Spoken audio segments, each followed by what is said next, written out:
भड़भड़ अकल गकल बवासीर भकंदर आ कौनो सेट करी ओरी ना ये सब रोड छाप मरीज के मुआवे वाला। बड़ा सुंदर महाभारत के कथा सुनिया गोरख बाबू। धर्म बाबू तो कह रहे हमारे बड़ भाई है अब भैया रोहन हुई अब धरती छोड़ी बढ़िया रह के चल जाती उमर होइयो गइल बा जेकरा महाभारत के पता नहीं के जे का जग कनी अजे एगो जग भइल। एगो जग कौन बोला? सत्यनारायण भगवान के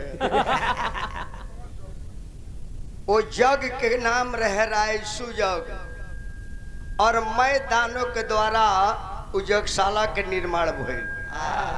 जाना में सूखल लौके हो जी पानी रहे और जहाँ पानी रहे तहाँ सूखल रहे। दुर्योधन गई कि हमार दुश्मन पार्टी जग करावता तनी जगशाला देखल जाओ तो ओकरा ना बुझाइल तो गिर गई। द्रौपदी हंस दिली कि जा आन्हर के लइका आन्हरे नु। तब प्रतिज्ञा कलश के रहे पचभतरी तोरा बुझा तक का बोला तारे जो हम प्रतिज्ञा करता नहीं हमार राम दुर्योधन जब तक ले तोरा के नंगे करके अपना जंघा पर ना बैठाए और तब तक हमारा कॉलेज से घाव ना जाए।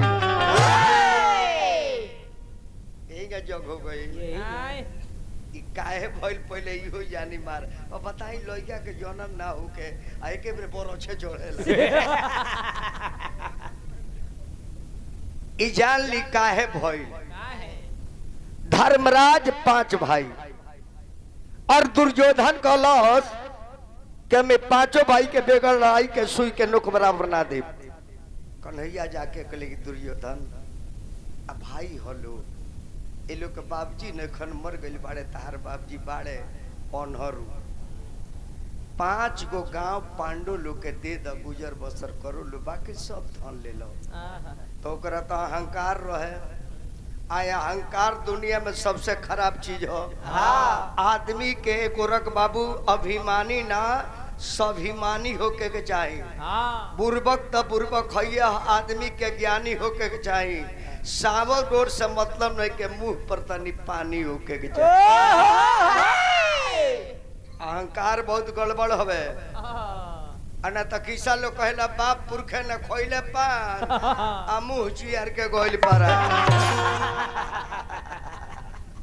बिना आदत के दतुअन बांस बराबर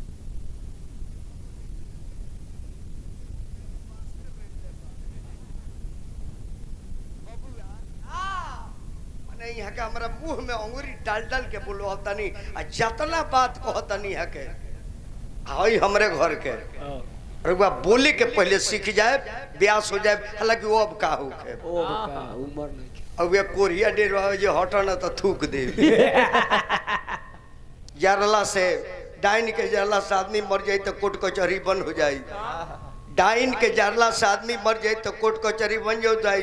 सेना लो इतना भारत सरकार खर्चा ना करी कुलिए डाइनियन के ले जाके अब बॉर्डर पर खड़ा कर दे कर के कुलीन के ढोली में डाइन को दो जरला से कुछ हो जाए सरपला से कुछ तो को होके कबा गीत के सरपले हंस मुएला।